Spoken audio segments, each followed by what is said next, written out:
Today we are going to make some paper airplanes while learning about some of the forces that affect their flight. The supplies you'll need for this activity are listed below. We'll begin by creating paper airplanes made of paper.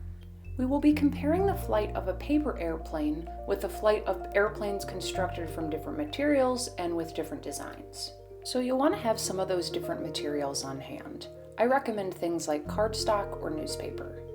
You'll also need a measuring tape and a pencil to measure and record the flight of your different airplanes. Before we get started, let's learn a little bit about the different forces acting on a paper airplane as it flies. There are four main forces acting on airplanes as they fly.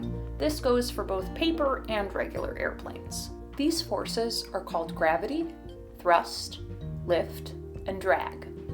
A good way to think of forces is something that is pushing or pulling on our airplane. You may already be familiar with one of these forces, the force of gravity, which pulls objects towards the Earth.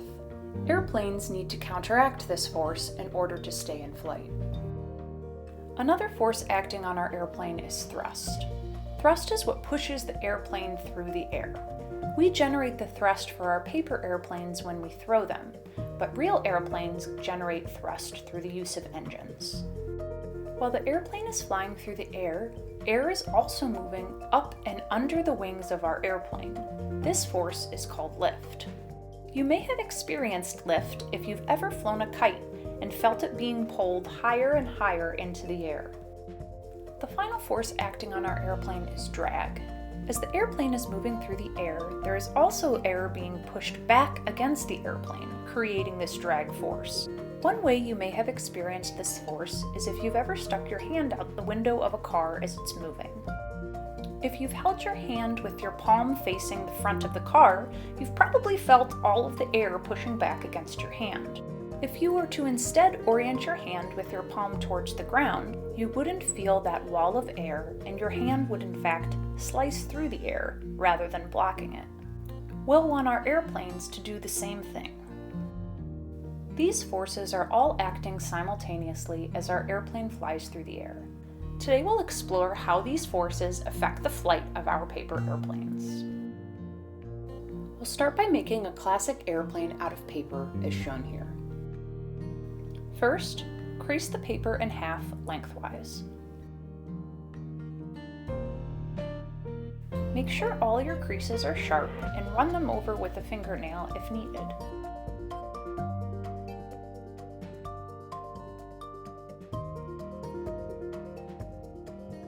Then, fold your top corners to the middle.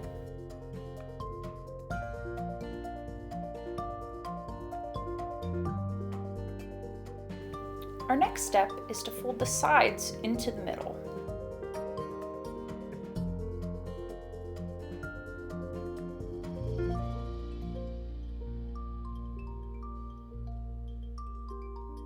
Here, we'll want to flip over our airplane and fold in half along the crease that we previously made. Finally, we'll want to fold our wings down to finish off our paper airplane.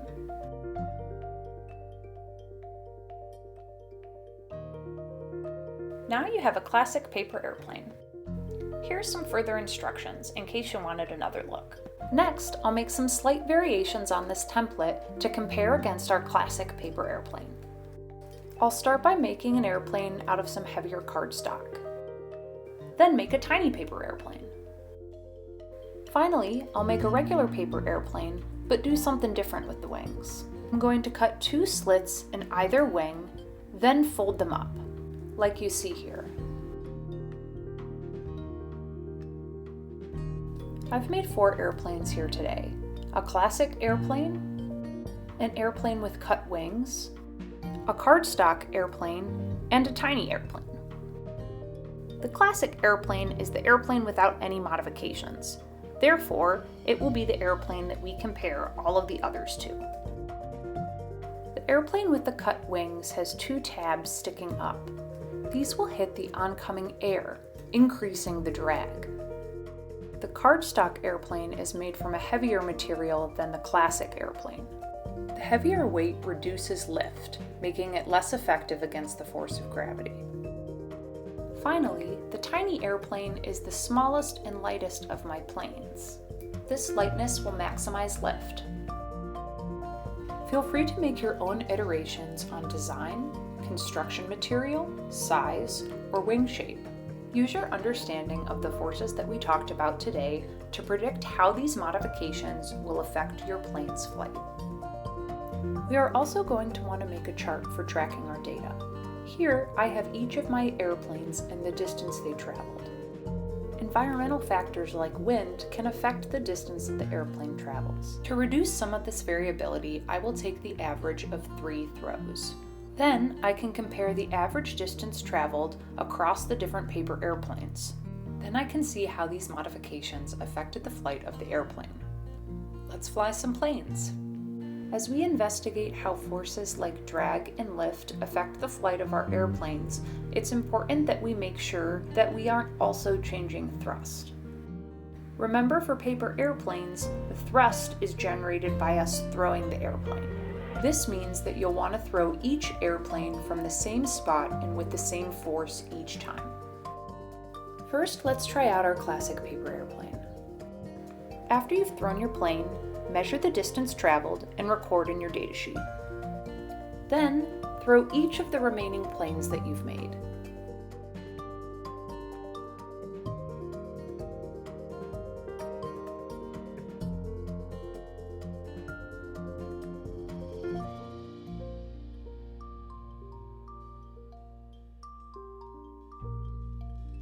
Once you've thrown each of your planes 3 times and measured the distance traveled, you'll want to calculate the average distance traveled for each plane.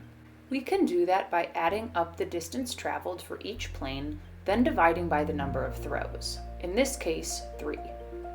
If we compare the average distance traveled across our different airplanes, we see that our classic airplane traveled the farthest distance at 195 inches. If we compare this distance with the distance traveled by the airplane with cut wings, we see that the airplane with cut wings only traveled 148 inches. This airplane may not have traveled as far due to the fact that it had increased drag from the tabs on the wings. Next, if we compare our classic airplane with our cardstock airplane, we see that our cardstock airplane traveled 169 inches. Remember that our cardstock airplane was made from a heavier material than our classic paper airplane. Our cardboard airplane therefore had less lift, making it travel a smaller distance. Finally, let's look at our small airplane.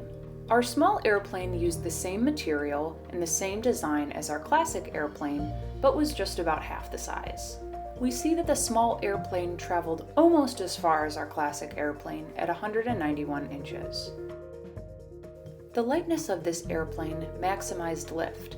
However, I noticed as I was throwing this airplane that it tended to float a bit in the breeze, and tended not to travel as straight or as far. In this case, too much lift actually impeded the flight of my airplane. The fun doesn't have to stop there. Try measuring different types of data. Instead of measuring how far your airplane traveled, maybe try seeing how long your airplanes stay aloft or in the air, or see which of your airplanes travels the fastest. You can also try making some targets to see if you can fly your airplanes into them, or even fold a completely different style of airplane. Check out the website shown here for some interesting new styles of plane to fold. What will you fly?